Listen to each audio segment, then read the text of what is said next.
कुंज बिहारी।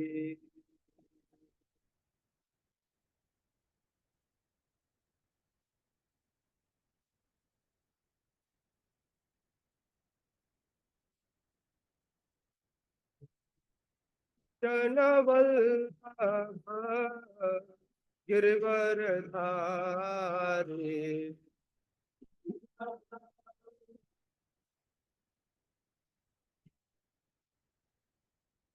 जय गोपी चनवल्लभ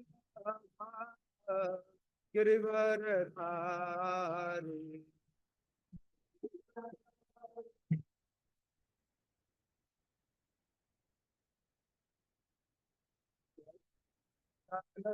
तन भज जनार्दन।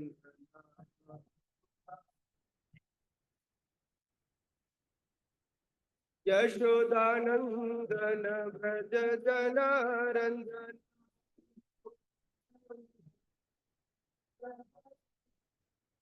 यशोदानंदन भज जनार्दन।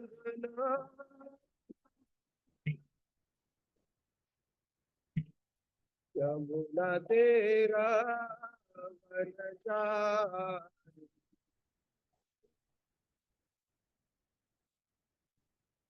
यमुना तेरा वन जारी।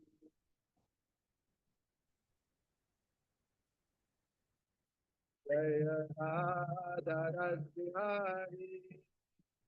जय कुंद बिहारी।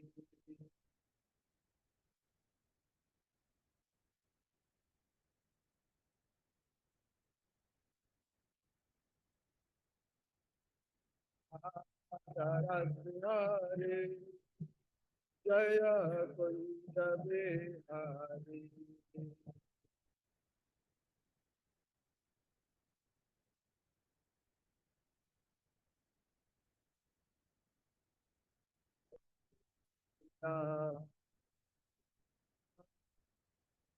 दक्षिणा हरे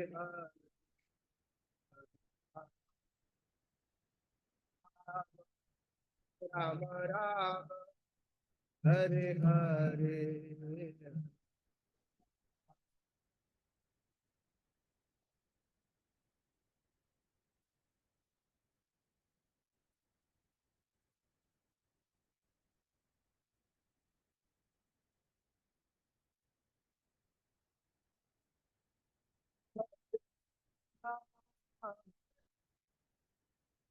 कृष्ण कृष्ण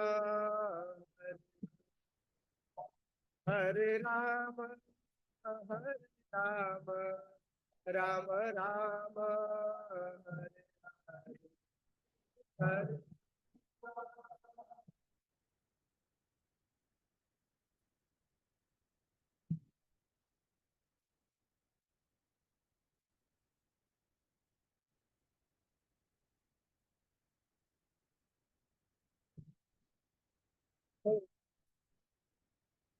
हरे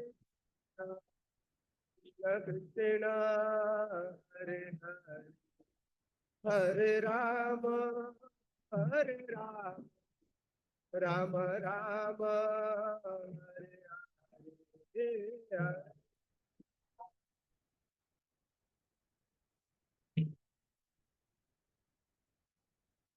प्रेम से गाइए।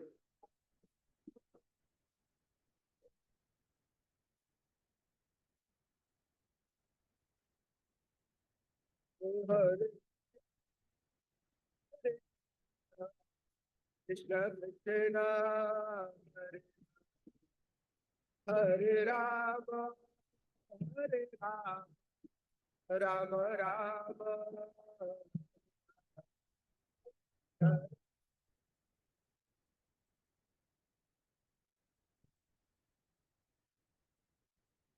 हरि बोल।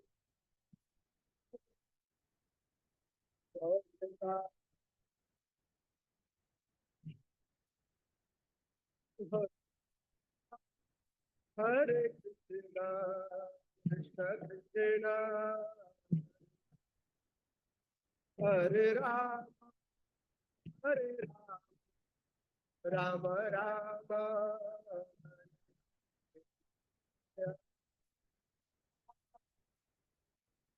हरे कृष्ण।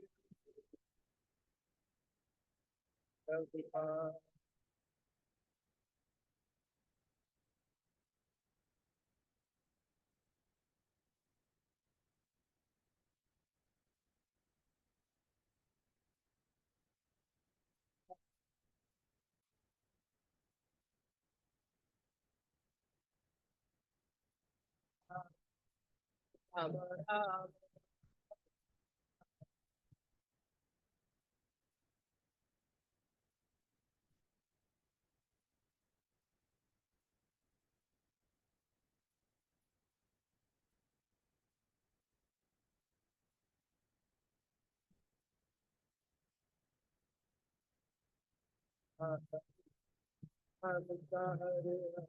हरे हरे राम राम राम हरे हरे।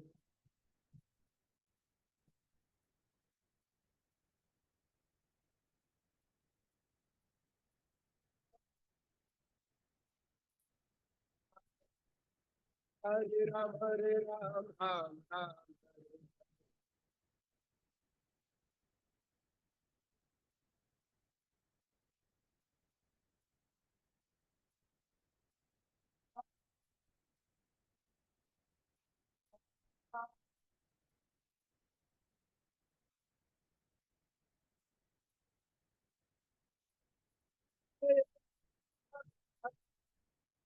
हरे हरे हरे जय जय हरे हरे जय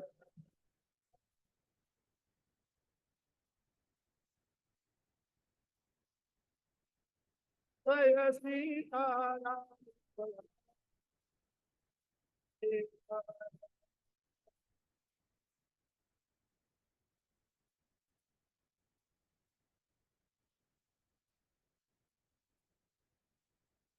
जय निताय जय निताय गौर निताय जय गौर निताय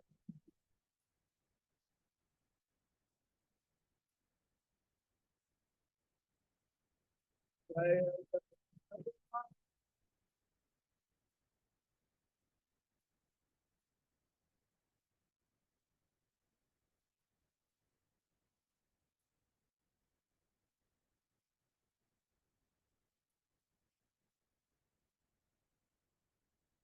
जय ओम परम हंस परिवाचिकाचार्य अष्टोत्तर श्रीमद अभय चरणारविंद भक्ति वेदांत स्वामी श्रील प्रभुपाद की जय ओम विष्णुपाद परम हंस परिवाचिकाचार्य अष्टोत्तर श्रीमद भक्ति सिद्धांत सरस्वती प्रभुपाद गोस्वामी महाराज की अनंत कोटि वैष्णव वृंद की रामाचार्य हरिदास ठाकुर की प्रेम से कहिए जय श्री कृष्ण चैतन्य प्रभु नित्यानंद श्री अद्वैत गदाधर शिवासादि गौर भक्त वृंद की श्री श्री राधा कृष्ण गोपीनाथ श्याम कुंड राधा कुंड गिरि गोवर्धन धाम की श्री वृंदावन मथुरा धाम की श्री पुरुषोत्तम क्षेत्र जगन्नाथपुरी धाम की श्री नवदीप क्षेत्र मायापुर धाम की श्री अद्यापुरी द्वारिकापुरी धाम की गंगा माई यमुना माई की भक्ति देवी तुलसी महारानी की युग धर्म हरिनाम संकीर्तन के पतित पावन श्री हरे कृष्ण महामंत्र के जय श्रीमद् भागवतम महापुराण के उपस्थित गौर भक्त वृंद के निताय निताय गौर प्रेमानंदे। All glories to assembled devotees Hare Krishna. All glories to assembled devotees Hare Krishna. All glories to assembled devotees Hare Krishna. All glories, all glories, all glories, Shri Guru and Gauranga Jagat Guru Srila Prabhupada ki. Om Namo Bhagavate Vasudevaya.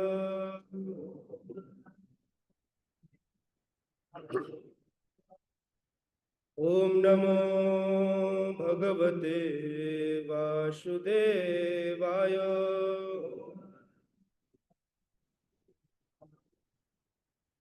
Om Namo Bhagavate Vasudevaya.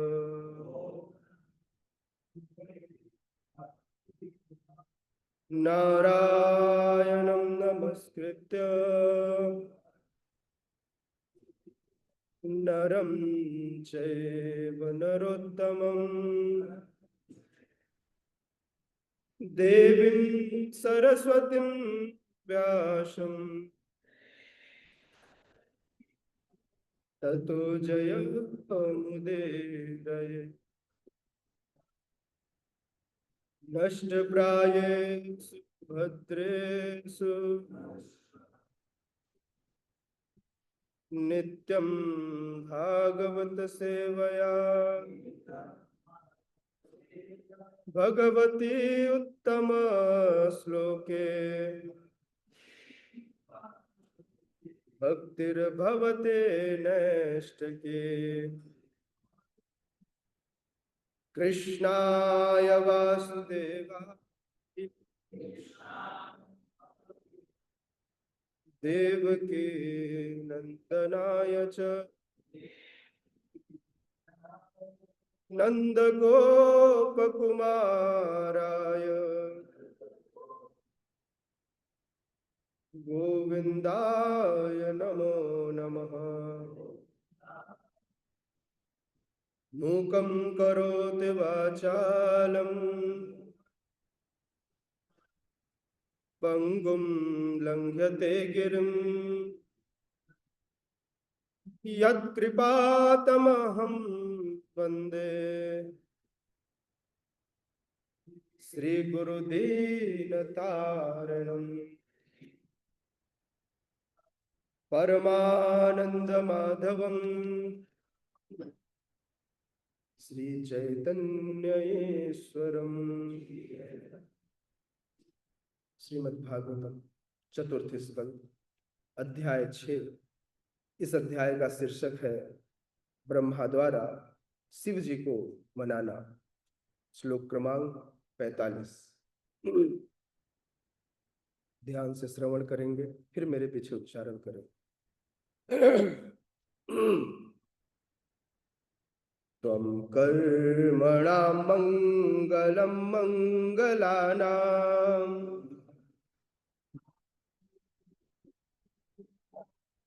कर्तुः स्वलोकं तनुसे स्वपरं वा।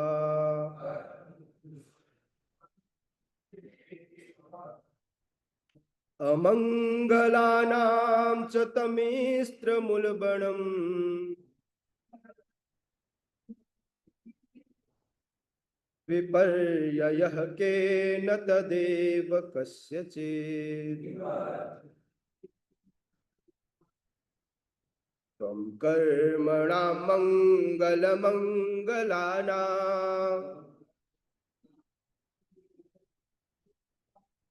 कर्तुः स्वलोकं तनुसे स्वः परं वा।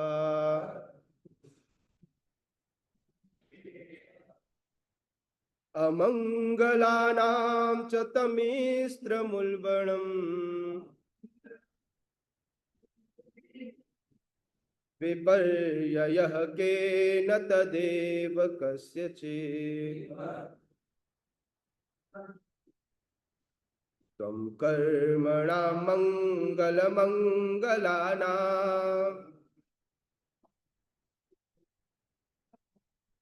कर्तुः स्वलोकं तनुसे स्वः परं वा।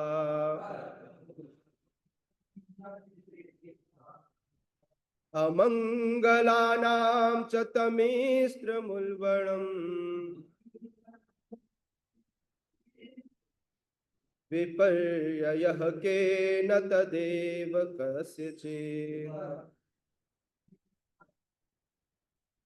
कृपया पढ़िए।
त्वं कर्मणां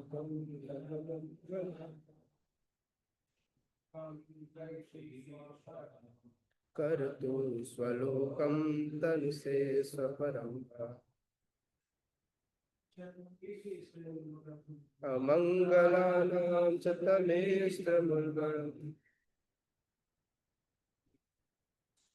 विपर्ययः केन तदेव कस्यचित्। माता जी तो पढ़ेंगे।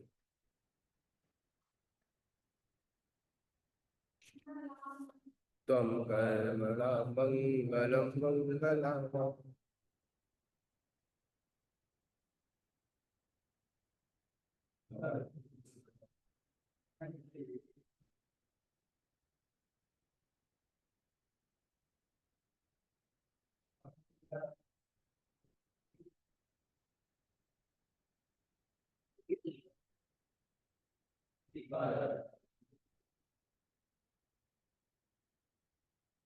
शब्दार्थ, अनुवाद एवं तात्पर्य।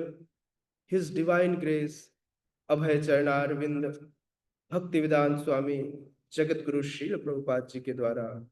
जगत गुरु शील प्रभुपाद की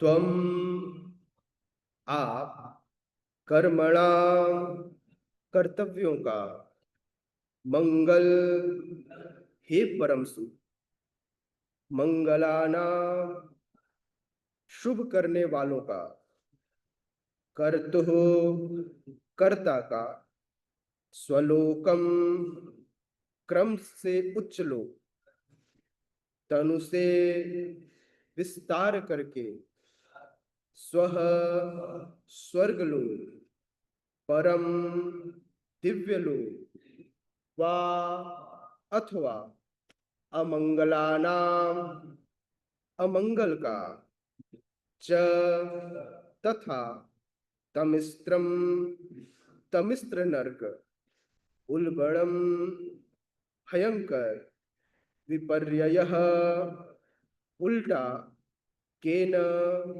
क्यों ततएव निश्चय ही कस्यचेत किसी के लिए।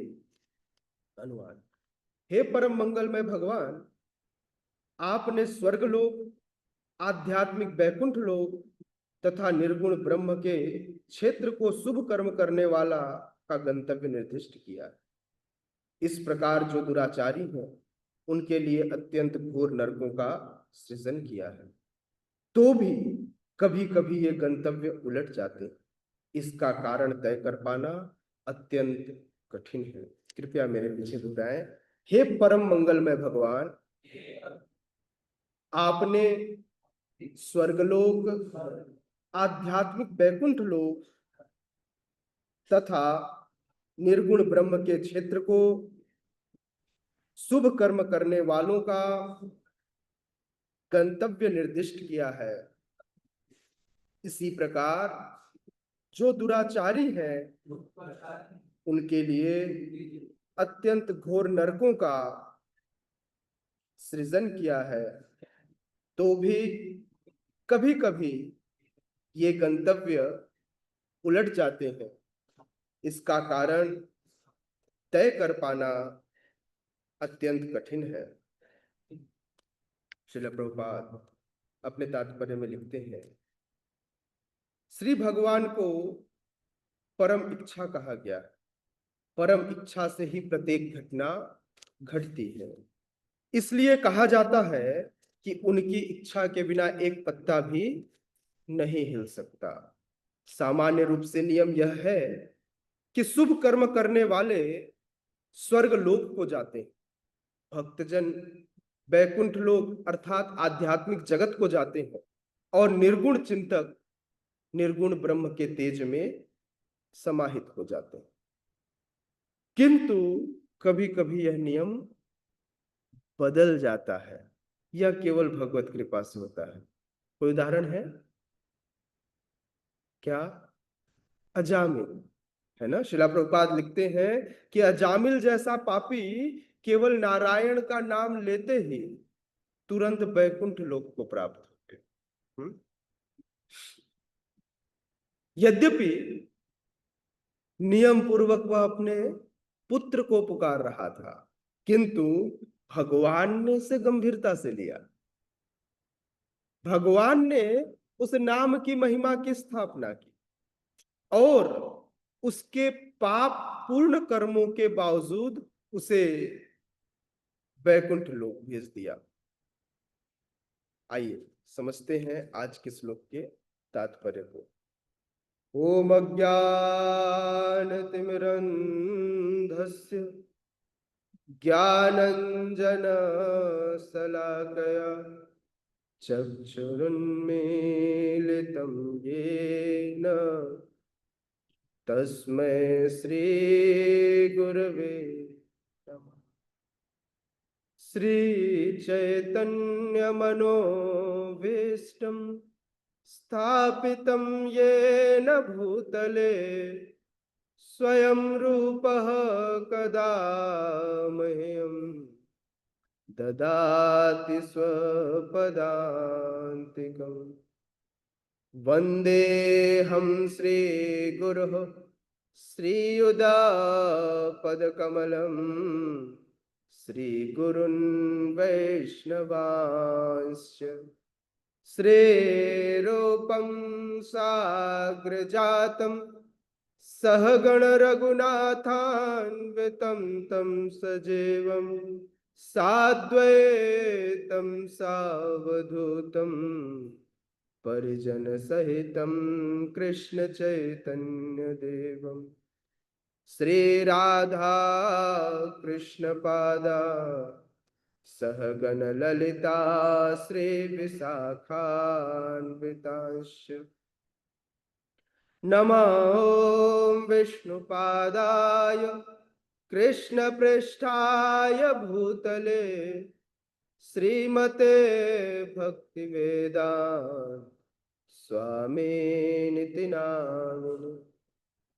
नमस्ते सारस्वती देवे गौरवाणी प्रचारिणे निर्विशेष शून्यवादी पाश्चात्य देशतारिणे।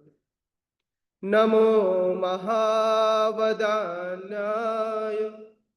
कृष्ण प्रेम प्रदायते कृष्णाय कृष्ण चैतन्य नामिने गौरत्विषे नमः। नमो ब्राह्मण्य देवाय गो ब्राह्मण हिताय च जगत हिताय कृष्णाय गोविंदाय नमः।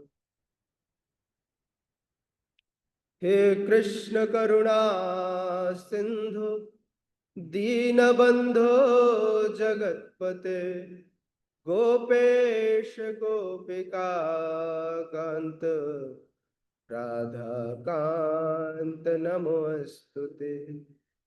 तप्त कांचन गौरांगी राधे वृंदावनेश्वरी वृषभानुसुते देवी प्रणमामि।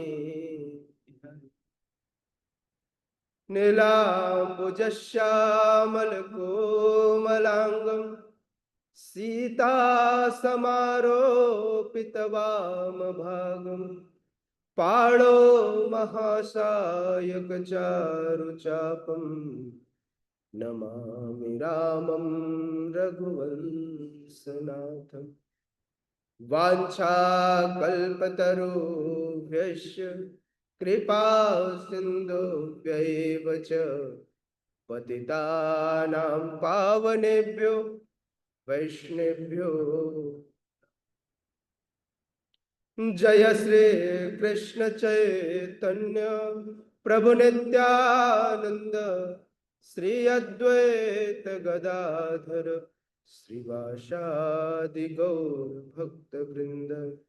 हरे कृष्णा कृष्णा कृष्णा हरे हरे, हरे राम राम राम हरे कृष्ण।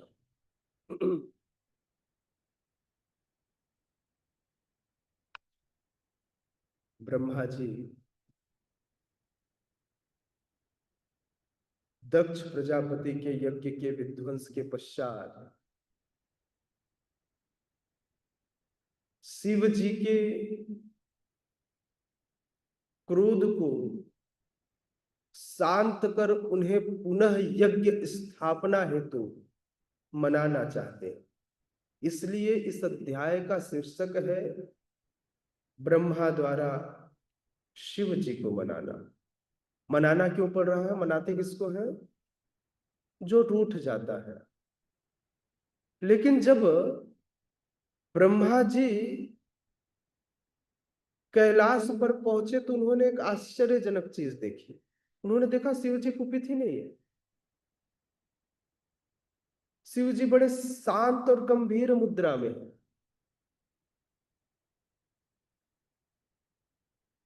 तो इसका दो चीज हो सकता है, या तो शिव जी कुपित नहीं है, या तो इतने कुपित है कि अभी भस्म कर देंगे। इसका दो, जब व्यक्ति बहुत शांत हो ना तो बड़ा डर लगता है ना।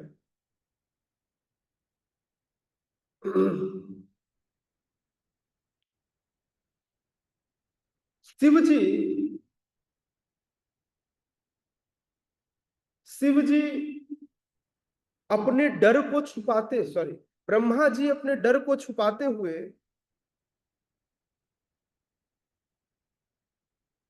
बड़े प्रेम पूर्वक शिव जी के सामने गए और जा करके झुककर अपनी बात कहने लगे।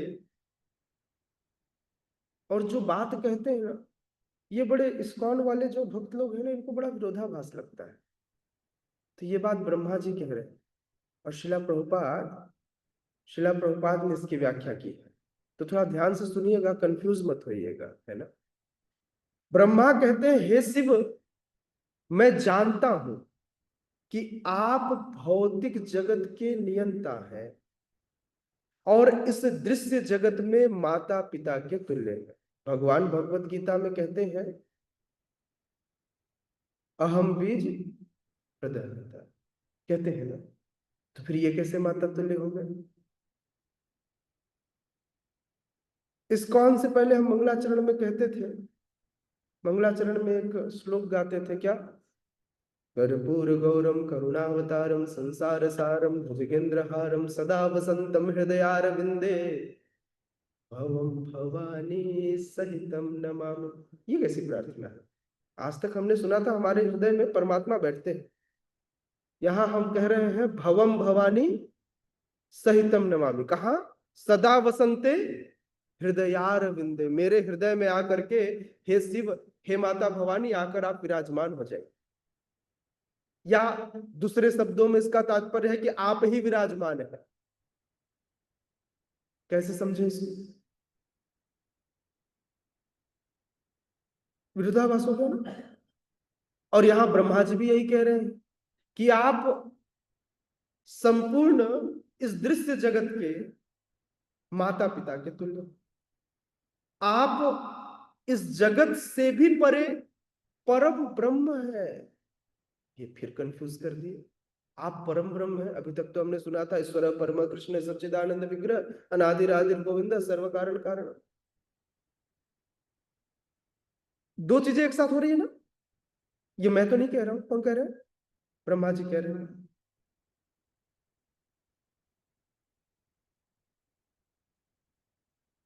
तो श्रील प्रभुपाद अपने तात्पर्य में इस बात की व्याख्या करते हैं। कहते हैं, यद्यपि शिव जी इस दृश्य जगत में, यदि आप इस संसार की दृष्टि से देखें तो शिव जी बाद में आए, ब्रह्मा जी पहले आए। शिव जी छोटे हैं और ब्रह्मा जी उम्र में बड़े हैं, है ना, सीनियर और जूनियर। हाँ, उम्र से सीनियर है कौन? ब्रह्मा जी, और शिव जी जूनियर है। किंतु ब्रह्मा जी इस बात को जानते थे कि शिव जी का जो पद है वो मुझसे कहीं ऊंचा है। इसीलिए ब्रह्मा जी ब्रह्म संहिता में शिव जी और भगवान विष्णु की स्थितियों का वर्णन करते हैं कि इनमें अंतर है और इनमें अंतर नहीं है। कहते हैं क्षीरम यथा तदि विकार विशेष योगा संजायते नहीं तथा पृथगस्ति हेतु यह शंभुतामपि तथा समुपैति कार्या गोविंदमादि पुरुषम तमहम भजा। जय श्री राधा राज बिहारी भगवान की। तो ऐसे गोविंद को हम प्रणाम करते हैं। कैसे गोविंद को कहते हैं? जो दूध के समान है। भगवान भगवान इस भौतिक जगत का भोग डायरेक्ट नहीं करते, या यूं कहें कि भगवान इस जगत में, जैसे आपके घर में मोदी जी आपकी सेवा करने आते होंगे, नहीं? आपके घर में किचन में करछी चलाने नहीं माताएं आती होंगी? मोदी जी आते हैं? नहीं आते? जिस प्रकार से एक राजा अलग अलग क्षेत्रों में कार्य अपने राज्य के शासकों के द्वारा करता है, उसी प्रकार से भगवान इस भौतिक जगत का शासन शिव जी के द्वारा करते हैं। इस भौतिक जगत में सब कुछ शिव जी और माता पार्वती करते हैं। माध्यम कौन है? शिव जी और माता पार्वती। बिना बिना मां महामाया की कृपा के बिना कोई इस जेल से मुक्त नहीं हो सकता। जेल से मुक्ति चाहिए तो महामाया से कृपा की याचना कीजिए। यदि वो आपकी अनुशंसा पत्र बना के दे दे तो आपको एंट्री मिल जाएगी, अन्यथा एंट्री नहीं मिलेगी। तो इसलिए इसलिए ब्रह्मा आगे जो शब्द कहते हैं वो और भी महत्वपूर्ण है। अच्छा, यदि आप शिव जी कहां से आए तो आप इस श्रीमद् भागवतम में आपको पता चलेगा, इस दृश्य जगत में शिव जी ने प्रवेश किया ब्रह्मा जी के माध्यम से, किंतु मूल शिव सदा शिव कहाँ है? नहीं नहीं, एक काम कर सभी ना, कुछ मत लीजिए। ये विस्तार है संकर्षण के। तो इसीलिए शिव जी त्रेता युग के बाद राम जी का नाम लेना शुरू नहीं किए। शिव जी सदैव संकर्षण राम का नाम लेते अनंत काल से। ऐसा नहीं कि त्रेता युग में राम जी आए तब राम जी से पहचान हुई तब जान के राम नाम का उदय हुआ, नहीं। उनके इष्ट ही संकर्षण राम। समझ में आया ना? जैसे हमारे गुरु महाराज के इष्ट राधा रास बिहारी जी है ना, तो इसलिए उन्होंने जय राधा माधव की जगह जय राधा रास बिहारी गाया। ठीक है, क्या गाया? जय राधा रास बिहारी कुंज बिहारी, है ना। तो सभी के अपने अपने इष्ट होते हैं। किसी के इष्ट जगन्नाथ जी है, सभी ने अपना अपना इष्ट चुना है। उसी तरह से हनुमान जी ने अपना इष्ट चुना, क्या? राम जी। हनुमान जी मुरारी गुप्त बनकर आए इस गौर लीला में। चैतन्य महाप्रभु ने, उनके राम ने कहा कि तुम हरे कृष्ण महामंत्र जपो। मुरारी गुप्त जपते रहे और बड़े दुखी रहे। जब पता चला, पुनः चैतन्य महाप्रभु है, बोले आज से तुम राम नाम के लिए फ्री हो। हमारे संप्रदाय में भी हमारे आचार्य क्या किए? जो स्वयं हनुमान जी है मुरारी गुप्त, उन्होंने राम नाम ही लिया, हरे कृष्ण महामंत्र नहीं जपा। तो सभी के अपने एक इष्ट होते हैं, उनका अपना एक स्वरूप होता है। समझ में आ रहा है? तो ब्रह्मा जी शिव जी को कहते हैं, ब्रह्मा जी शिव जी का गुणगान करते हुए कहते हैं त्वमेव भगवन्ने तच्छीव शक्तयो स्वरूपयो विश्वम सृजसि पास्यस्ति क्रीडन पूर्ण पटो यथा। ब्रह्मा जी कहते हैं कि हे भगवान, देखिए शब्द जो संबोधन कर रहे हैं वो भी क्या कह रहे हैं, भगवान, हे भगवान। तो इसलिए सतर्क हो जाना चाहिए। जो कंफ्यूज लोग हैं इस कौन के अंदर, उनको कि शिव जी कौन है, स्वयं भगवान है, ये ब्रह्मा जी का शब्द है ना, कोई और नहीं है ना, भगवान के ही गुणावतार है।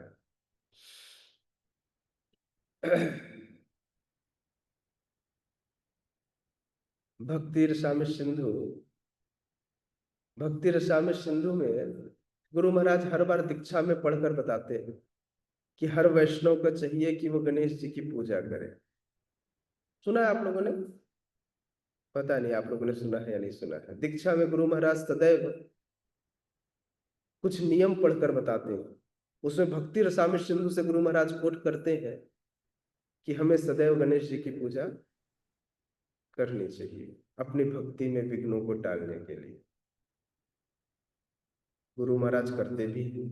गुरु महाराज अपनी व्यास पूजा ही गणेश पूजा से मनाते हैं। आप सबको जो नहीं पता वो बताता हूं। आध्यात्मिक जगत में गणपति है, फिर से आध्यात्मिक जगत में मतलब बैकुंठ में गणपति है, भगवान के मूल सेनापति गणपति है ना। तो हम जिन गणपति की पूजा करते हैं वो भौतिक जगत की गणपति नहीं, आध्यात्मिक जगत की गणपति की पूजा करते हैं, जो मूल सेनापति। हाँ, तो क्या भौतिक जगत की गणपति की हम पूजा नहीं करनी चाहिए? करनी चाहिए, क्यों नहीं करनी चाहिए, वो भी विघ्नों का नाश करेंगे। लेकिन मूल गणपति आध्यात्मिक जगत में, वहां से वो अपना विस्तार करते हैं। जिस प्रकार से भगवान अलग अलग कार्यों के लिए, अलग अलग कार्य को पूरा करने के लिए इस जगत में अवतरित होते हैं, आते हैं ना। यदा यदा हि धर्मस्य ग्लानिर्भवति भारत अभ्युत्थानम् अधर्मस्य। तो भगवान आते हैं अपने कार्य को, जब जब उनको लगता है कि ये विशेष कार्य है। बौद्ध स्वरूप में आए तो एक कार्य किया, नरसिंह स्वरूप में आए तो एक काम किया, वामन स्वरूप में आए तो एक काम किया, वराह स्वरूप में आए तो एक काम किया, कूर्म स्वरूप में आए तो एक काम किया, और आज भी कूर्म स्वरूप में इस संसार को धारण किए हुए हैं।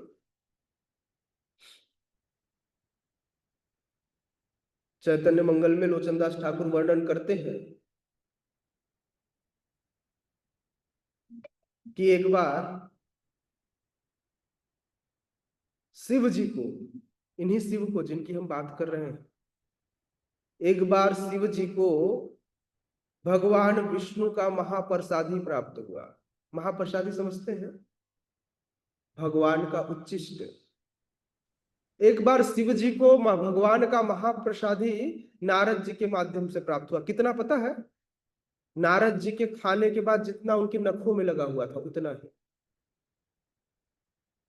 उसको खाया, और शिव जी लगे नाचने, और शिव जी के नृत्य करते ही पूरी धरती कांपने लगी।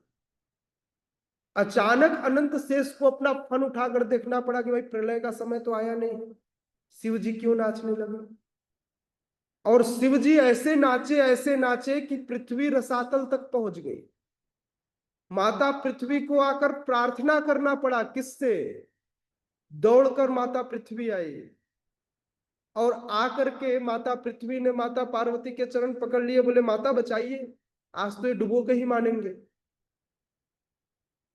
माता पार्वती जाकर के शिव जी को कटु शब्द कह के रोकती हैं,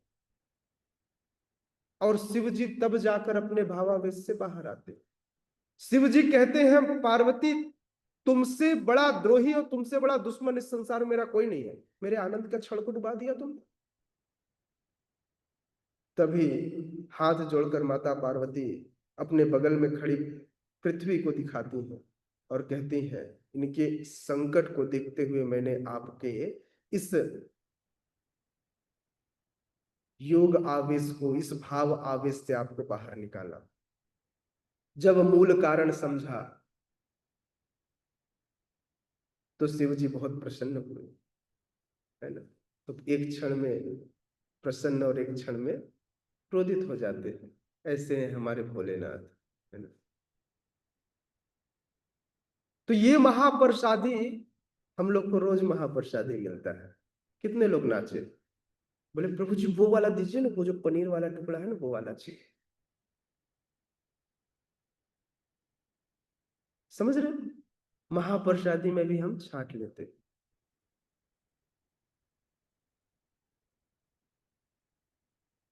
अब माता पार्वती को पता चला कि शिव जी नाच रहे थे, लेकिन क्यों नाच रहे थे ये कारण नहीं पता। जैसे पता चला तो अब सही में क्रोधित हो गए। अभी शिव जी क्रोधित हुए, अब माता पार्वती क्रोधित हुई और लगी गाली देने। बोले आप मुझे अपनी अर्धांगिनी कहते हो, महाप्रसादी अकेले खा गए और कहते हो अर्धांगिनी, झूठ गई।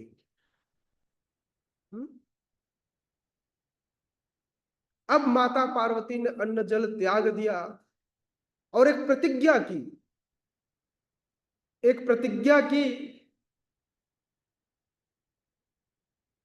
कि आपने अकेले महाप्रसादी खाया है, किंतु मैं भगवान हरि के महाप्रसादी का वितरण इस जगत में समस्त जीवों को, यहां तक कि कुत्ते और श्रृगाल को भी करूंगी।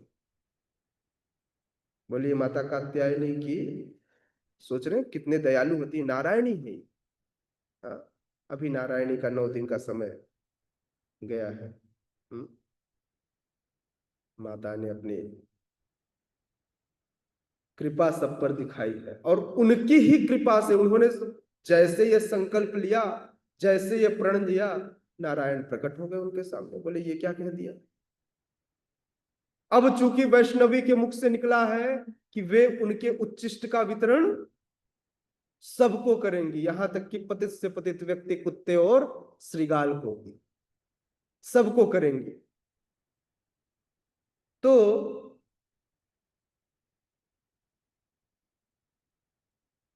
माता नारायणी की बात को पूरा करते हुए नारायण कहते हैं ठीक है, यदि आपने ऐसा कहा है तो यह बात अवश्य ही पूरा होगा। मैं कलयुग में गौर रूप में आऊंगा और आकर अपनी महाप्रसादी का वितरण समस्त जगत को करूंगा। बोलिए हरि बोल। और इस प्रकार पूरे जगत को भगवान ने, तो यह कृपा माता कात्यायनी के कारण है, माता दुर्गा के कारण है, जिन्होंने यह प्रेम बांटा है, जिसके कारण आप सब बैठकर यहाँ हरि बोल कर रहे हैं। तो इसलिए उनको किसी भी तरह से गलत नहीं आंकना चाहिए। स्पेसिफिकली हम लोग अपने इस्कॉन वालों की बात कर रहे हैं, है ना। कई बार लोग कंफ्यूज रहते हैं, प्रभु जी क्या करें, प्रभु जी दुर्गा नवमी चल रहा है, दुर्गा पंडाल में जाए कि नहीं जाए। जाओ, सही चीज मांगो, सही दृष्टिकोण से प्रार्थना करो। किसने मना किया, किसी ने मना किया क्या। हाँ, आजकल लोगों ने इस दुर्गा नवमी उत्सव को अपने मनोरंजन का साधन बना लिया, ये गलत है।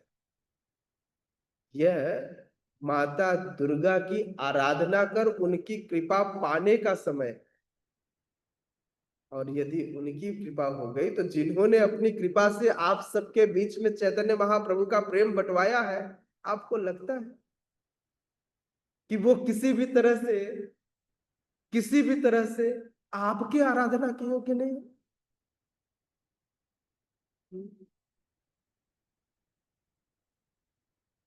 शिव जी बहुत प्रसन्न हुए माँ कात्यायनी से, जिन्होंने इस प्रेम को बांटने का निर्णय लिया, और स्वयं नारायण आकर इस प्रेम को बांटने को तैयार। ब्रह्मा जी आगे प्रार्थना हुए करते हुए, शिव जी का गुणगान करते हुए कहते हैं कि हे भगवान, आपने राजा दक्ष को माध्यम बनाया, और चूंकि यह यज्ञ प्रथा चलाई है, अब देखिए अपनी भूमिका भी रख रहे हैं ब्रह्मा जी, क्योंकि उनको पुनः यज्ञ को स्थापित करना है, यज्ञ जो विध्वंस हुआ है कि आपने ही तो चलाई और आपने ही विध्वंस कर दिया। आपने यज्ञ प्रथा स्वयं चलाई। आप चाहते हैं कि मनुष्य इस धार्मिक कृत्य से आर्थिक विकास का लाभ उठा सके, क्योंकि यज्ञ होगा तो बरसात होगी, तो इस पृथ्वी पर धन धान्य फलेगा फूलेगा बढ़ेगा और इस धरती पर समृद्धि आएगी। कैसे? यज्ञ से। इसलिए हम सबको संकीर्तन यज्ञ करते रहना चाहिए। हर युग का धर्म यज्ञ है, बस यज्ञ के प्रकार अलग अलग। इस कलयुग का युग धर्म है क्या? कौन कहता है? कहाँ कहते हैं? श्रीमद् भागवतम में, इसी श्रीमद् भागवतम में 11वें स्कंद में भगवान का वर्णन हुआ। सुखदेव गोस्वामी बताते हैं, कृष्ण वर्ण त्विषा कृष्ण सांगो पांगास्त्र पार्षदम यज्ञ संकीर्तन प्रायः यजंती ही सुमेधस। भक्ति बहुत आसान है, कठिन नहीं है, डरिएगा नहीं इतना। हाँ, कोई नरक नहीं जाएगा, सब भगवान के धाम जाएंगे। ठीक है, बस भावपूर्ण ढंग से भगवान की सेवा कीजिए, है ना? जैसा गुरु परंपरा ने आपको आदेश दिया, धीरे धीरे यह शुद्धता आएगी। एक दिन में शुद्धता नहीं आएगी, प्रयास करेंगे। किसी को एक क्षण लगेगा, किसी को एक दिन लगेगा, किसी को एक महीना, किसी को एक साल, किसी को एक जन्म और किसी को कई जन्म। तो हम लोग हो सकता है कई जन्म वाले भी करेंगे, लेकिन चिंता की बात नहीं है। जो इस पथ पर आया है वह भगवान के धाम अवश्य जाएगा। इसलिए आज से डर खत्म, लेकिन गंभीरता नहीं खत्म करनी है, सीरियसनेस नहीं खत्म करनी। अपने लक्ष्य को लेकर के सदैव क्या रहना है? गंभीर रहना है। लक्ष्य को सामने रखना है, उत्साहात निश्चयात धैर्यात। उत्साह बनाए रखना है। हाँ, अननेसेसरी ऐसा नहीं कि आज से न्यूट्रल हो गए, उदासीन हो गए, बोले अब तो दीक्षा हो गई, अब कोई चिंता नहीं, प्रोजेक्ट हो जाएगा। हो तो जाएगा। कैसे? बिना किए? करना तो आपको पड़ेगा, है ना? रास्ता मिल गया, साधन मिल गए, सब कुछ मिल गया, अब करना आपको पड़ेगा। ठीक है, तो सभी लोग मिलकर सभी लोग मिलकर एक दूसरे का, क्योंकि संकीर्तन करने के लिए साथ चाहिए। यज्ञ संकीर्तन है प्राय इस युग का धर्म है। हाँ, कली काले नाम रूपे कृष्ण होता, इस कलयुग में भगवान नाम के रूप में अवतरित हुए। और युग धर्म हरिनाम संकीर्तन, इस युग का धर्म है हरिनाम संकीर्तन। तो ब्रह्मा जी कहते हैं कि आपने ही यज्ञ की प्रथा चलाई और आप ही यज्ञ को विध्वंस करेंगे। ये तो ठीक नहीं, ये तो ठीक नहीं। आपने 4 वर्ण 4 आश्रम बनाए, इसके नियामक आप हैं, आपने उनकी योग्यता के अनुसार उनको अधिकार दिया।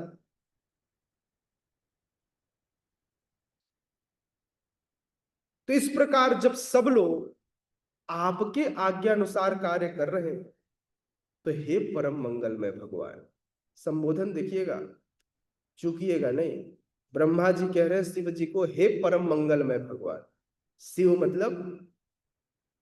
मतलब परम पवित्र, परम मंगलकारी।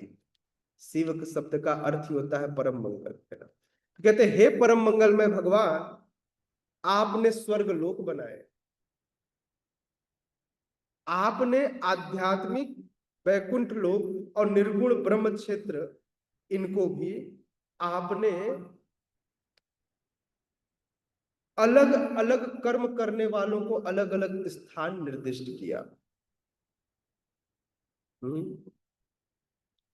आपके ही, क्योंकि इस भौतिक जगत का लेखा जोखा जिनके हाथ में है वो है भवम भवांग।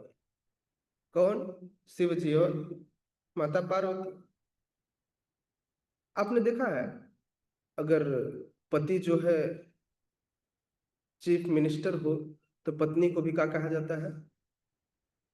उनको भी कहा जाता है मुख्यमंत्री मैडम। पति अगर प्रधानमंत्री हो तो पत्नी भी प्रधानमंत्री ही कहलाती। नहीं पता आपको? अच्छा चलो एक नया नियम बताता हूँ, हालांकि पता नहीं आप सबको पता, वैसे पता होगा, सारे खूब विचारवान और शास्त्र के लोग बैठे हैं, लेकिन फिर भी बताता हूँ। यदि पति का ब्राह्मण दीक्षा हो जाए तो पत्नी को ब्राह्मण दीक्षा देने की आवश्यकता नहीं, पत्नी अपने आप ब्राह्मणी हो जाती है। यह शास्त्र का नियम है। ब्राह्मण की पत्नी ब्राह्मणी कहलाती है। पति के ब्राह्मण दीक्षा के बाद पत्नी की ब्राह्मण दीक्षा की आवश्यकता नहीं। जस्ट बिकॉज आपकी हम कलयुग में है और हमने नियमों का पालन नहीं करते, इसलिए शिला प्रभुपाद ने देखा कि भाई सबको बराबर योग्यता दी जाए। पता नहीं कौन कितना क्या करेगा, क्योंकि पत्नी के पास आधा अधिकार है। समझ में आ रहा है? तो पति यदि ब्राह्मण है तो पत्नी ब्राह्मणी ही होगी, अगर वो पत्नी है तो। अब नहीं है तो फिर तो कोई क्वेश्चन मार्क नहीं। डिपेंड करता है कि आप क्या समझते हैं और क्या नहीं।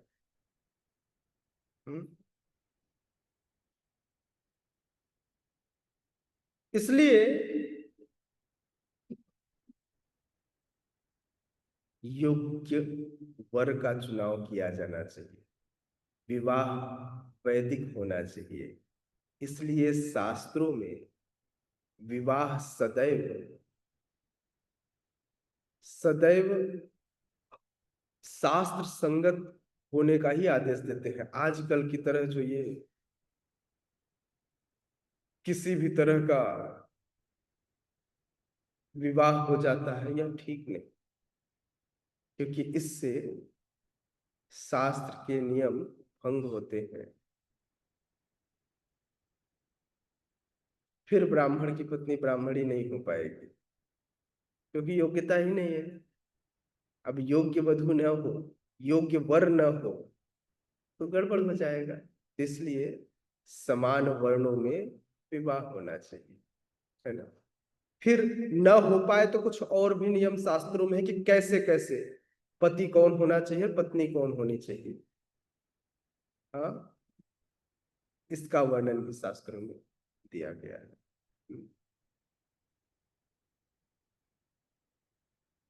तो कहते हैं, हे परम मंगलमय भगवान, त्वं कर्मणां मंगलम मंगलानाम।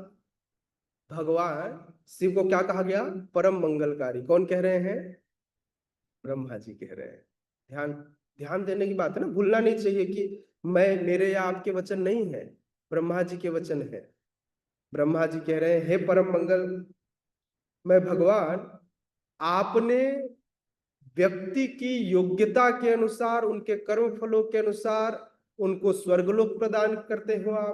आप ही उनको आध्यात्मिक जगत में भेजते हो और आप ही उनको निर्गुण ब्रह्म में प्रवेश दिलाते हो। तो हम सभी को अपनी अपनी योग्यता देखनी चाहिए, नहीं तो माता पार्वती और शिव जी कहाँ भेजेंगे।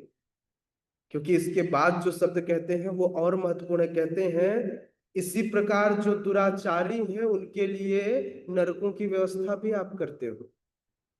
तो भाई सदाचारी बन जाओ, नरक में न जाना पड़े। नहीं तो माता पार्वती और शिव जी तो ऐसे माता पिता हैं जो अच्छे बच्चों से प्रेम तो करते ही हैं, लेकिन जो बच्चे बदमाश हो उनके लिए डंडा भी उन्होंने तैयार रखा। समझ में आ रहा है ना?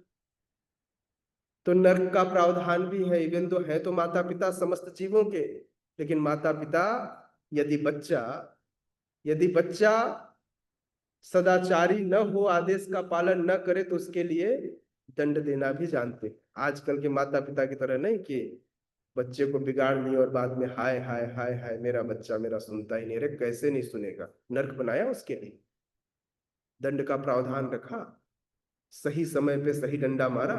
नहीं मारा। जिस समय सुधारना था उस समय नहीं सुधारा, उस समय आपका ध्यान अपने जीवन में था। कैसे बच्चा सुधरेगा? हाँ, हमेशा आकर मेरे पास कृष्णकांत प्रभु रोते रहते हैं। हाँ? सुधारा ही नहीं। नहीं प्रभु जी, लेकिन अच्छी बात क्या है? बोले प्रभु जी अब मैंने अपना बच्चा ना भगवान को सौंप दिया, अब उनकी जो इच्छा हो वो करे। आप ही तो कह रहे हैं कि शिव जी और माता पार्वती सबके माता पिता हैं, तो उन्होंने ही उनके लिए डंडा बना रखा होगा, नहीं प्रभु जी? हम सब भी उन्हीं के बच्चे, हमारे लिए भी उन्हीं का डंडा चलेगा। हाँ? अच्छा, अभी मैंने जो एग्जाम्पल भी कृष्णकांत प्रभु का दिया ना, किसी और का दे देता तो बुरा मान जाता और वो मुझसे लड़ जाता, बोले प्रभु जी आपने बोला कैसे ऐसा? नहीं, तो हर व्यक्ति के अंदर सहने की क्षमता भी कहाँ से आती है? इसी भक्ति से आती है, जो सत्य को स्वीकार कर सकता है। हम्म?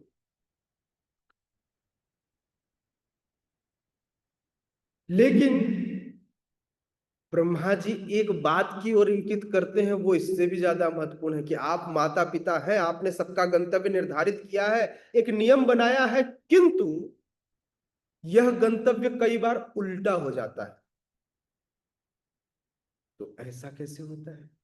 यह गंतव्य उल्टा हो जाता है और उसका कारण तय कर पाना, यमदूत पूछते रहे, यमराज से कहते हैं हे भगवान, हे स्वामी, हमने आज तक आपके अलावा कोई दूसरा नियंता नहीं देखा।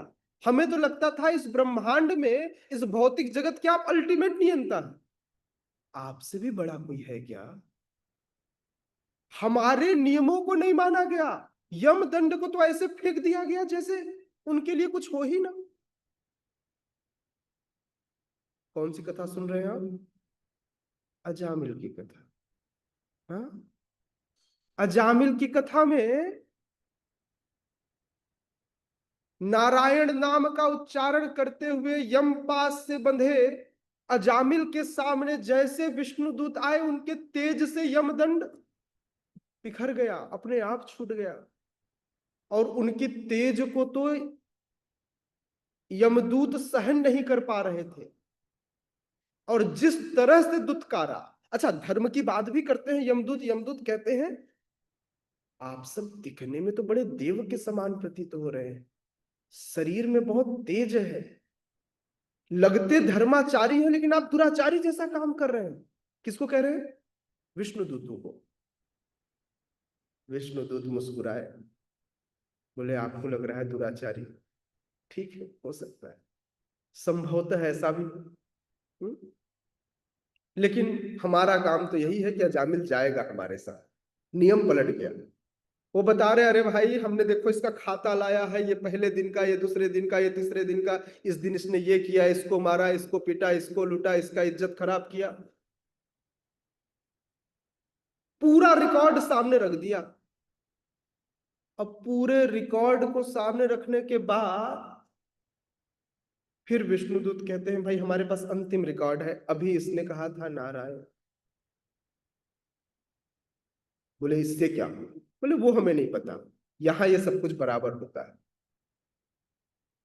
बेचारे यमदूत भागे यहां से और जाकर चिल्लाने लगे अपने स्वामी यमराज के सामने। कहते हैं स्वामी हमें नहीं पता। बोले क्या हो गया?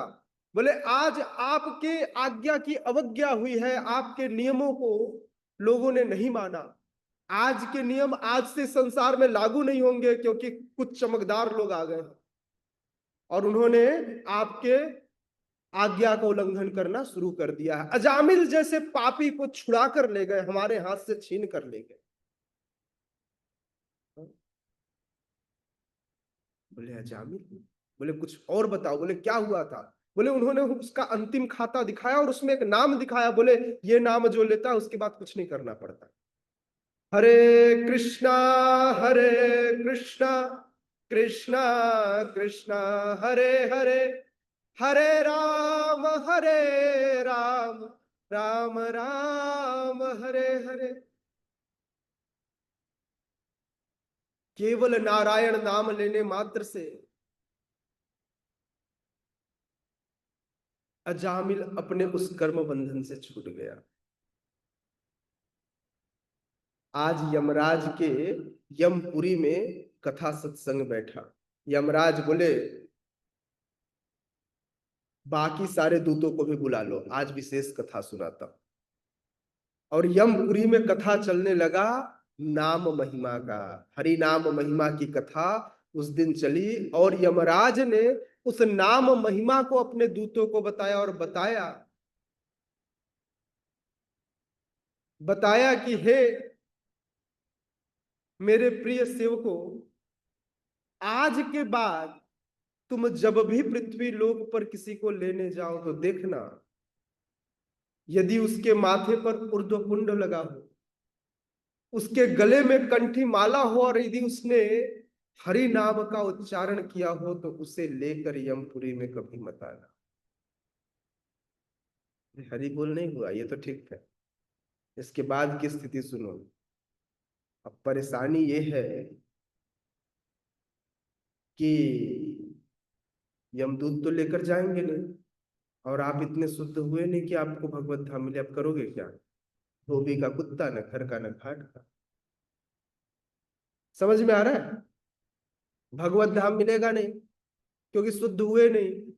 यमराज ले जाने को तैयार नहीं क्योंकि आप नरक की योग्यता भी हासिल नहीं कर पाए। अब क्या होगा? तो बीच में लटक जाएगा वे, बीच में लटक जाएगा, भगवत धाम जाएगा नहीं, और ब्रह्म राक्षस बन के भटकता रहे, शरीर भी नहीं मिलेगा। ये दुर्गति सीरियस होना पड़ेगा।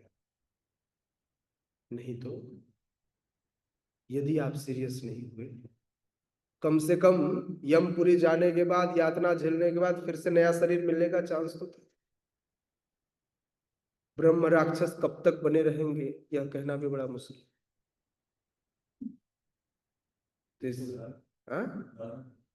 उदाहरण, हमारे जुहू मंदिर में खूब सारे ब्रह्म राक्षस थे, और मंदिरों में जो भक्तों को सताते हैं ब्रह्म राक्षस, जो कई बार कान पकड़ के खींचते हैं, मारते हैं, बोले मैं तो डूब गया, तुम क्यों डूबने जा रहे हो, रुको। हाँ? अच्छी बात यह है कि खूब सारे ब्रह्म राक्षस लोग, आप यदि भूत प्रेत ब्रह्म राक्षस और इन योनियों को पढ़ेंगे, इसका बहुत विस्तृत वर्णन है, कौन ब्रह्म राक्षस बनता है, क्यों बनता है, उस पर नहीं जाएंगे। ऐसे भक्तों को मुक्ति नहीं मिलती।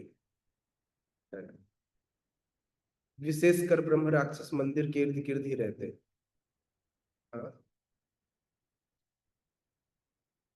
वे इधर उधर नहीं जाते क्योंकि उनको अपने आप को मुक्त तो करना ही है ना।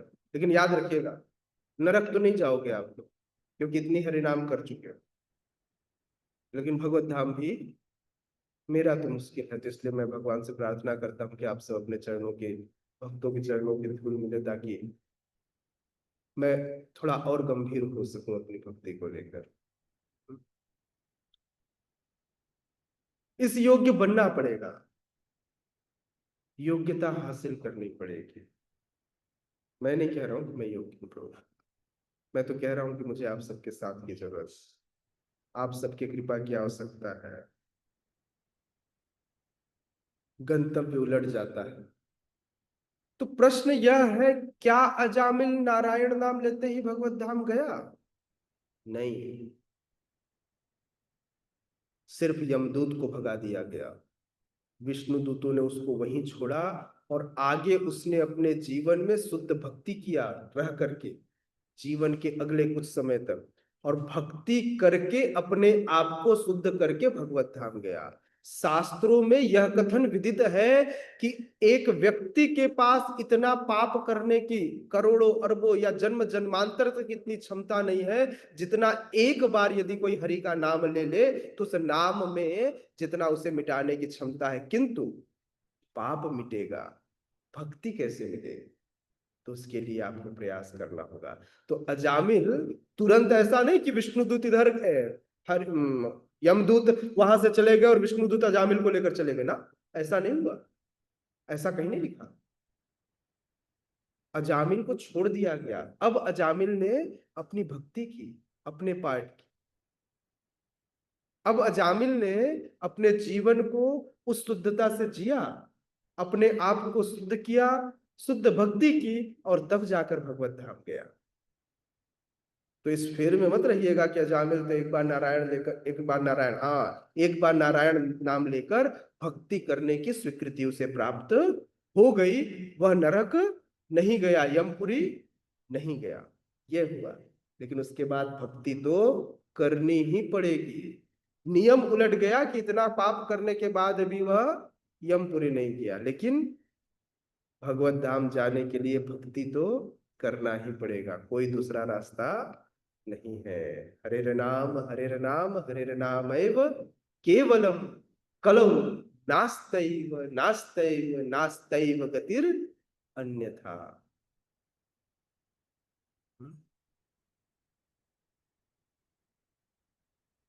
श्रीला प्रभुपाद अपने तात्पर्य में लिखते हैं कि वैसे तो भगवान की इच्छा के बिना एक पत्ता भी नहीं हिलता है ना। प्रसाद कंप्लीट, हाँ, जा रहे, रेडी है, ठीक। 5 मिनट में छोड़ू, गुरु महाराज आ गए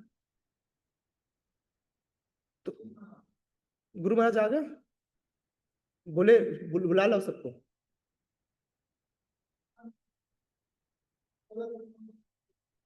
अच्छा ठीक, हरे कृष्ण। भूख लगी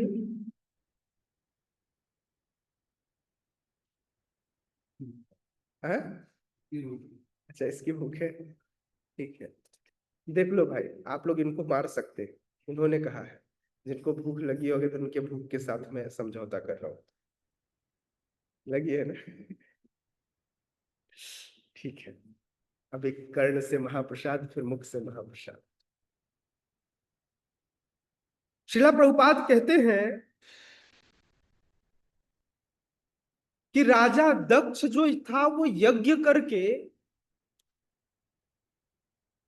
शुभ कर्म में लगा रहता था, किंतु जब शिव जी से मन मुटाव हुआ तो मन मुटाव के कारण शिव जी से उसे भयंकर दंड मिला। निष्कर्ष यह निकलता है कि भगवान जो निर्णय लेते हैं, भगवान की इच्छा के बिना पत्ता भी नहीं हिलता, तो भगवान जो निर्णय लेते हैं, धर्मम तु साक्षात भगवत प्रणीतम, भगवान जो निर्णय लेते हैं वही अंतिम निर्णय है। ठीक है, उसमें कोई तर्क वितर्क की आवश्यकता नहीं है। ऐसा क्यों? जो तर्क वितर्क करे वह मूर्ख है। इसलिए शुद्ध भक्त भगवान की इच्छा के सामने आत्मसमर्पण करता। सुदामा ने कभी कोई डिमांड नहीं किया भगवान से। उनकी पत्नी ने, उनकी पत्नी क्या नाम है, सुशीला, सुशीला ने कई बार भेजना चाहा, एक बार गए उसमें भी कुछ मांग कर नहीं आए। तो सुदामा भगवान के सामने अपने आप को आत्मसमर्पित करते हैं। तो इसलिए भक्तगण का यह कर्तव्य होना चाहिए कि जिस परिस्थिति में आप हैं, जो आपको जीवन में मिल रहा है, सुख दुख जैसा भी जीवन चल रहा हो, यही आत्मसमर्पण। भगवान कोई है वही जो राम रचि राखा, मार बिराग भी जो इच्छा तो नित्य दास प्रति अधिकार। भगवान का अधिकार है, मैं उनका पपेट हूं। जैसे बजाना हो, जहां पर बुलवाना हो वहां पर बुलवाए, जहां पर रखना हो वहां रखे, यहां रखे, नर्क में रखे, नाली का कीड़ा बनाए, कहीं भी रखे, वो उनका अधिकार है। ये भक्तों को इस तरह से आत्मसमर्पण करना चाहिए, क्योंकि यह आत्मसमर्पण ही सर्व मंगलमय है। इसी को सर्व मंगलमय माना गया।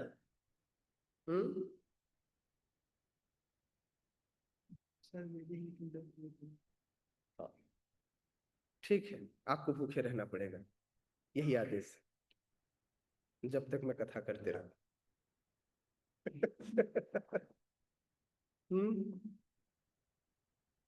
श्रीमद् भागवतम में 10वें स्कंद 14वें अध्याय के 8वें श्लोक में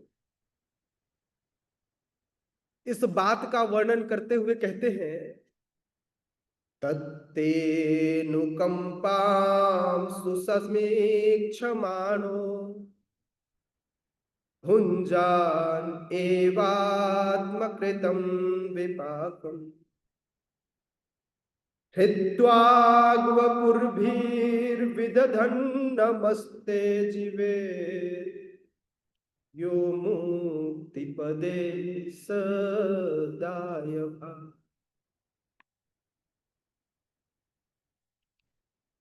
इस श्लोक का सारांश तात्पर्य यह है कि जब किसी भक्त के जीवन में कोई विपत्ति आती,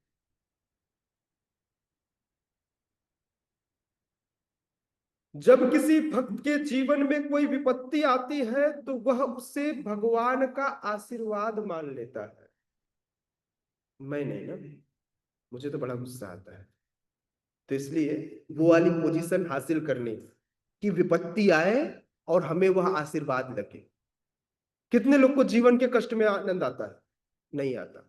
नहीं आता मतलब उस लेवल तक पहुंचना है कि जब कष्ट आए तो हम माता कुंती की तरह प्रार्थना कर सके। क्या कहती है माता कुंती? क्या कहती माता कुंती?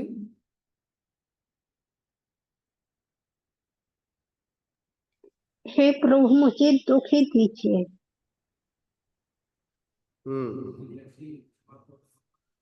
मुझे आप मुझे छोड़कर जा रहे हैं, आप मुझे हरदम दुखी दुख दीजिए, माता कुंती मांगती है। ठीक है, माता कुंती का जो श्लोक है वह बड़ा बहुत ध्यान देने योग्य। माता कुंती कहती है, विपदः सन्तु स्यात् तत्र तत्र जगद्गुरु, विपदः सन्तु स्यात् तत्र तत्र जगद्गुरु, भवतो दर्शनं यत् स्याद् पुनर्भव दर्शनम। तो जब भक्त के जीवन में कष्ट आता है तो वह बड़ा सुखी हो जाता है। गुरु महाराज पिछली कथा में कह रहे थे कि माता कुंती के जीवन में आया जब कष्ट, तो माता कुंती परेशान नहीं हुई। तो भगवान पूछते हैं, तुम्हें हुआ क्या, आप लाक्षागृह में जलाए जाने से प्रसन्न? बोले हाँ। तो क्या आपको वनवास मिला आपके पुत्रों के संग, तो कोई परेशानी नहीं? बोले कोई परेशानी नहीं। बोले भीम को जब पाताल लोक में विष देकर भेज दिया गया, समुद्र में डाल दिया गया, तो आप परेशान? बोले नहीं। बोले कारण क्या है? बोले कारण ये था कि तुम मेरे पास हाँ, तो जिनके पास कृष्ण हो उनको चिंता की कोई आवश्यकता है? अच्छा, मैं तो फील ही नहीं कर पाता कि मैं राधा रास बिहारी के संग, मेरी कमी है।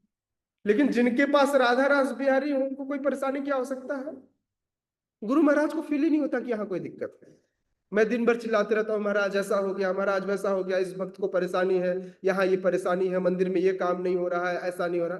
महाराज बोले कोई परेशानी है? बोले वो वहां बैठे, तुम बोल रहे परेशानी है?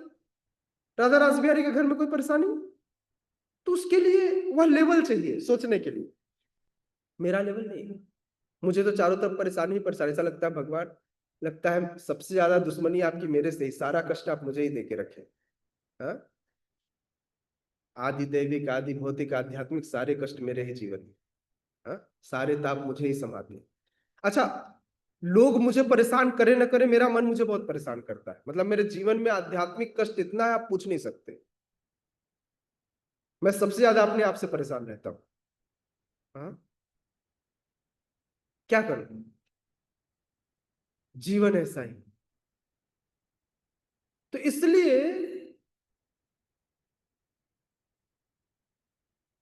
इसलिए माता कुंती की तरह विपदा मांगनी चाहिए, लेकिन मैं नहीं मांगता भाई। समझिए, पहले मैं ये सोचता हूं कि मेरी पोजीशन क्या है, जितनी विपत्ति है इतने ही तो झेल लूं, तो और मांगू। हाँ, लेकिन भगवान के दिए गए हर क्षण को यदि आप भगवान की सेवा में ये न केन प्रकारेण यदि आप प्रयोग करते हैं, उनकी सेवा में लगे रहते हैं, तो निश्चित रूप से एक दिन वह भी आएगा कि हम कहेंगे भगवान विपदः संतु स्यात् तत्र तत्र जगद्गुरु। हे भगवान, मेरे जीवन में कष्ट बनाए रखिए ताकि आप मेरे चारों तरफ बने रहे। वो दिन भी आएगा। कब? कब आएगा? आएगा तब जब आप इस क्षण को, इस सुख के क्षण में भी भगवान को आप नहीं भूलेंगे। एक बड़े अच्छे समाज के प्रेरक और समाज सुधारक रहे कबीरदास जी। कहते हैं ना, क्या? दुख में सब सुमिरन करे, सुख में करे न को, जो सुख में सुमिरन करे तो दुख काहे को। हम लोग के जीवन में जब थोड़ा सुख आता है तो फिर कृष्ण नहीं आते। सुख मतलब माया। इस भौतिक जगत के सुख को माया कहा गया है। कृष्णदास कविराज गोस्वामी कहते हैं, कृष्ण सूर्य सम माया अंधकार, और जहां कृष्ण तहां नहीं माया अधिकार। लेकिन हमारे जीवन में ये सुख रूपी माया रूपी अंधकार है। लोगों को लगता है मैं तो सुखी हूं। ऐसा ही सुखी था एक सिकंदर। हाँ, नाम सुना आप लोगों ने? जिसने पूरे विश्व पर विजय प्राप्त कर लिया, जिसको एक मच्छर ने मार दिया। पूरे विश्व का विजेता मच्छर के मारने से मर गया। पता है आपको? नहीं पता? सिकंदर कैसे मरा? मलेरिया से। उस समय मलेरिया का इलाज नहीं था।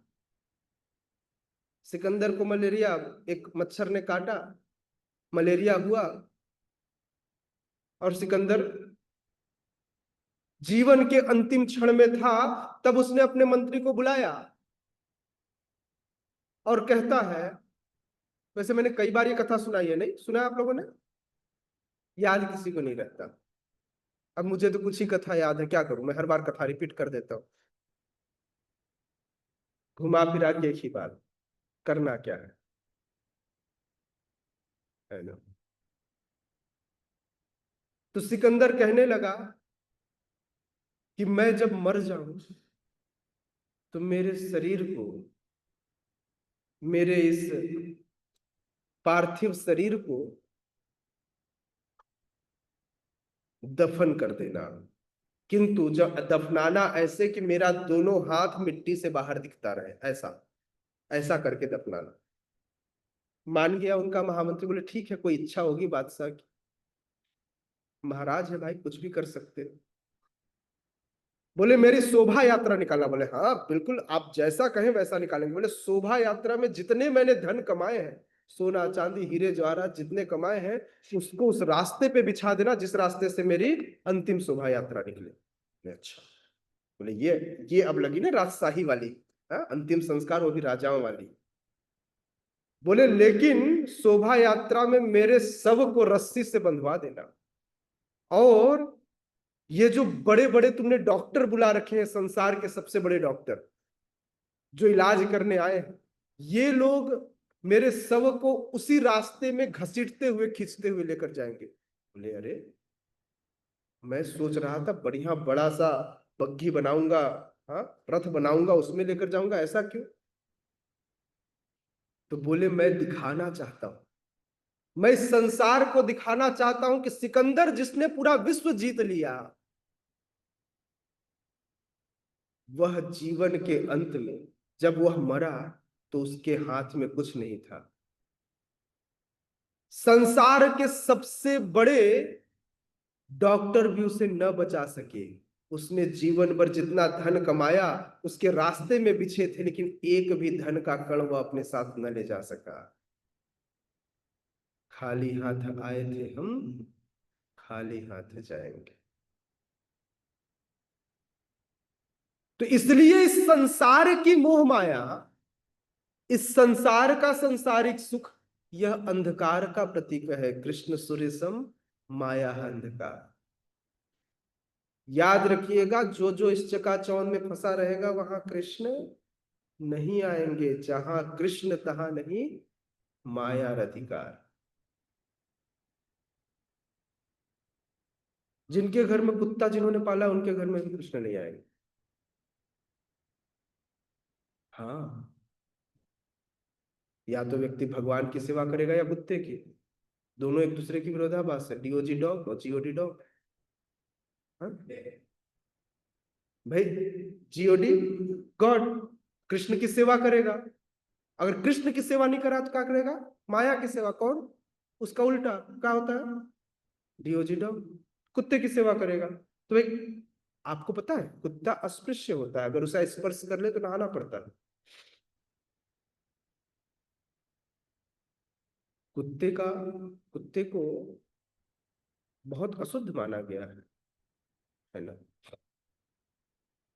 कुत्ते को घर पे नहीं रखना चाहिए। मैं ये नहीं कह रहा हूं दया नहीं दिखानी चाहिए, घर पे प्रवेश नहीं होना चाहिए, नहीं तो वह घर पूजा योग्य या भगवान की सेवा योग्य नहीं रहता। कुत्ते का स्थान घर से बाहर। दया दिखाइए, खाना दीजिए, रोटी दीजिए, कोई दिक्कत नहीं। कुत्ते का स्थान घर के अंदर है, कुत्ते का स्थान घर के बाहर। उसके लिए अलग घर बनवा दीजिए, ठीक है। आजकल एक बॉडीगार्ड था, वो बॉडीगार्ड कहता है मैं अगले जन्म में कुत्ता बनना चाहता हूँ। एक बड़े आदमी का बॉडीगार्ड था। बोले क्यों? बोले मैंने देखा है मेरी जो मेम साहब है ना, वो एक कुत्ते को हमेशा अपने गोद में रखती, काश मैं भी कुत्ता होता और उनकी गोद में खेला करता।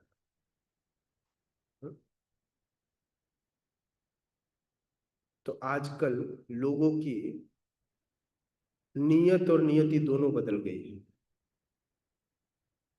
लोगों की इच्छाएं भी गंदी है, अच्छी इच्छा भी करनी नहीं आती। लोगों को यही नहीं पता कि उनको जीवन में क्या चाहिए, है ना। मतलब इच्छा भी बन रही तो कुत्ता बनने की। हम्म? शिला प्रभुपाद कहते हैं, शिला प्रभुपाद कहते हैं कि जो भक्त होगा वह भगवान के द्वारा यदि कोई विपत्ति भी आए तो उस विपत्ति को आशीर्वाद मानकर स्वीकार कर लेता है, और वह इस बात को मानता है कि निश्चित रूप से मेरे जीवन में जो कष्ट आ रहे हैं यह मेरे विगत कर्मों के कारण ही है।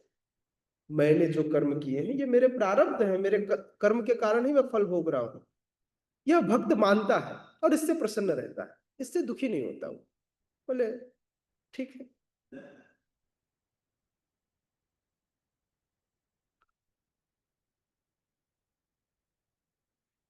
शिला प्रभुपाद कहते हैं वह विचलित नहीं होता। जो व्यक्ति भक्ति में लगा रहता है वो सदैव अपनी मन स्थिति को भगवान में लगा रखता है, वही वैकुंठ लोक में उन्नति पाने हेतु सबसे सुयोग्य पात्र है। मतलब एक बात तो तय है, जीवन में जो भी परिस्थिति आए किसी भी हाल में इस कौन को नहीं छोड़ना। किसको?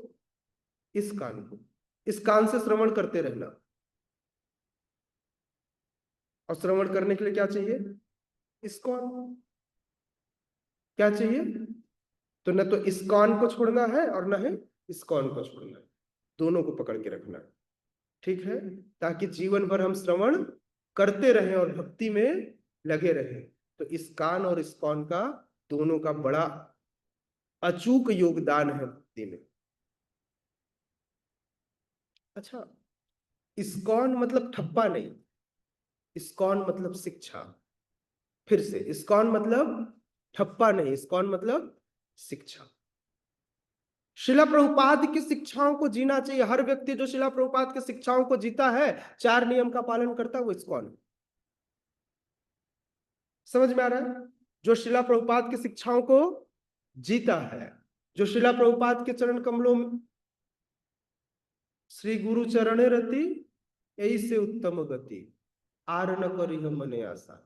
जो शिला प्रभुपाद के चरण कमलों की रति को लेकर के, उनकी धूल को लेकर के, उनकी आज्ञाओं को अनुसरण करता है, वही इस्कॉन है। इस्कॉन मतलब मंदिर नहीं,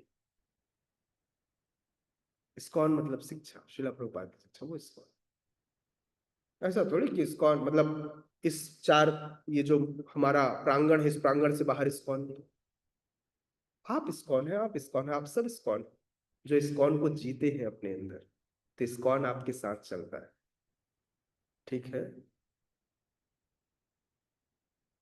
इस्कॉन के लिए किसी मुहर की आवश्यकता नहीं, इस्कॉन के लिए केवल उनकी शिक्षाओं को जीने की आवश्यकता है, कोई मुहर की आवश्यकता है ना। तो जो व्यक्ति इस गुरु परंपरा की शिक्षा को जीता है वही इस्कॉन। तो इसलिए कई बार मैं बहुत सारे वीडियोस देखता हूँ, बहुत सारे कंट्रोवर्सी आते हैं, इस्कॉन मंदिर में ये हुआ, इस्कॉन है भाई, तो यहाँ पर भी जरूरी थोड़ी है मंदिर के अंदर सारे भक्त रह रहे हो, भक्त भी रहते हैं, अपने अपने उद्देश्यों को लेकर भी रहते हैं। अरे भक्ति तो वो करता है जिन्होंने अपने घर को मंदिर बना लिया। आप पता नहीं कभी कृष्णकांत प्रभु के घर पे गए या नहीं गए, मैं भी काफी दिनों से नहीं गया। मैं जाता था आज से 3 साल 4 साल पहले, मैं घर पे जाता था। पहले उस घर में खूब भोग विलासिता थी, पहली बार गया तो, दूसरी बार गया तो आधा सामान गायब, तीसरी बार गया तो और गायब, चौथी बार गया तो घर खाली। अगली बार गया तो देखिए, जब जब तक आपके अंदर कोई चीज प्रवेश तब करेगा जब आप उसमें, इस पात्र में, उस पात्र में स्थान बनाएंगे। आपके हृदय में कृष्णवास नहीं कर रहे, या आप उन कृष्ण को नहीं आप फील कर पा रहे हैं, उसके कारण यह है कि आपने उस हृदय में पहले से ही इतनी गंदगी भर रखी है, कृष्ण बैठे कहाँ, कृष्ण के लिए जगह ही नहीं। तो पहले खाली करना पड़ेगा। तो पहले उन्होंने उस घर की भौतिक मलिनता को खत्म किया और फिर उसमें कृष्ण को विराजमान किया। फिर उनके घर में पहले फोटो आए, फिर विग्रह आए, फिर एक आए, फिर दो आए, फिर तीन आए, फिर चार आए, फिर सब आ गए। हे भगवान, घर मंदिर बन गया। तो ये तो कृपा है। ये कृपा कैसे आएगी, आप करके तो देखिए, आप फॉलो करके तो देखिए। तो इसलिए मैंने कहा इस्कॉन मतलब ये चार दीवारी नहीं, इस्कॉन कहीं भी हो सकता है। हाँ, इस चार दीवारी में भी मुझ जैसे बदमाश रह सकते हैं, और इस चार दीवारी के बाहर भी व्यक्ति उन समस्त नियमों का अच्छे से पालन कर सकते। इसलिए भक्त को प्रत्येक दशा में, शिला प्रभुपाद कह रहे हैं, फिर से ध्यान से सुनिएगा, भक्त को प्रत्येक दशा में वैकुंठ लोक की प्राप्ति होती है। बोलिए हरि बोल। नहीं, आप लोग को अच्छा नहीं लगा? शिला प्रभुपाद गारंटी दे रहे हैं, कह रहे हैं भक्त को प्रत्येक दशा में वैकुंठ लोक की प्राप्ति होती है। खुशी नहीं, नहीं है खुशी? तो हरि बोल बोलिए। भक्त कौन है? तो इसलिए सिर्फ भक्त बनना है। क्या करना है? तो आज से प्रयास कीजिए कि हम सब भक्त बन जाए, है? ठीक है। जगत गुरु श्रील प्रभुपाद की, श्रीमद् भागवतम महापुराण की। प्रश्न, यदि किसी के पास प्रश्न हो, कुछ कहना चाहते हैं, कोई कमेंट हो। जी प्रभु जी।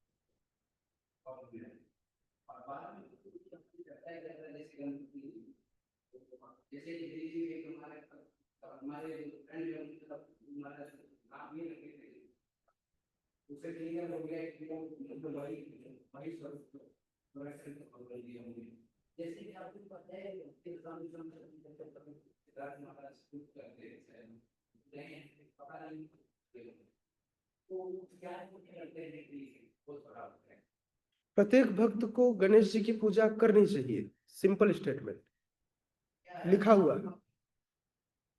हाँ, रूप गोस्वामी वर्णन कर रहे हैं भक्तों के द्वारा किए जाने वाले कार्य, कैसे भक्त अपनी दिनचर्या में क्या करना चाहिए। तो उस दिनचर्या में एक लाइन ये भी आता है, उसे रोज गणपति जी से प्रार्थना करनी चाहिए, उनकी पूजा करनी चाहिए, है ना।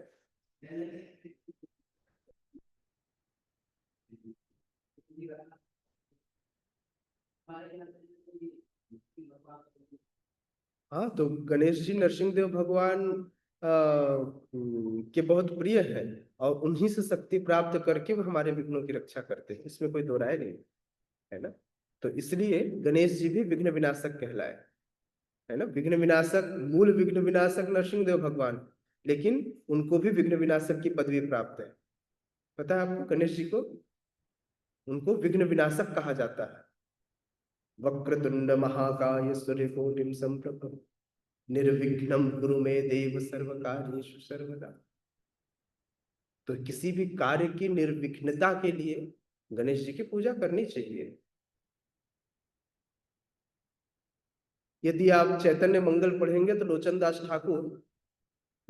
ठाकुर मंगलाचरण में गणेश वंदना, सरस्वती वंदना, समस्त वंदना करते हैं। तो इसका मतलब मैं कुछ और नहीं बता रहा हूं। अगर ऐसा होता तो फिर लोचन दास ठाकुर या तो हमारे संप्रदाय से नहीं होते, लेकिन लोचन दास ठाकुर वहां पर गणेश वंदना करते, सरस्वती वंदना करते, तब जाकर ग्रंथ आरंभ करते।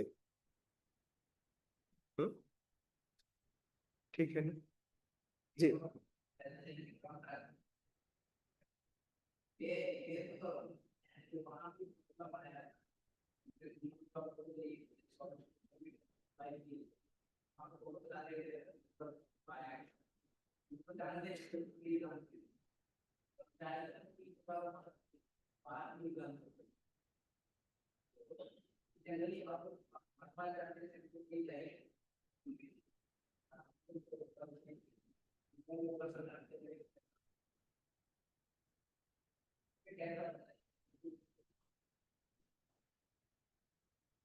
बिल्कुल, नॉर्मल आत्माओं को, या जिनको शरीर नहीं प्राप्त है, जिनको हम प्रेत कहते हैं, जैसे आसपास यहाँ घूमते रहते, वो कुछ नहीं कर पाते, वो बेचारे हैं।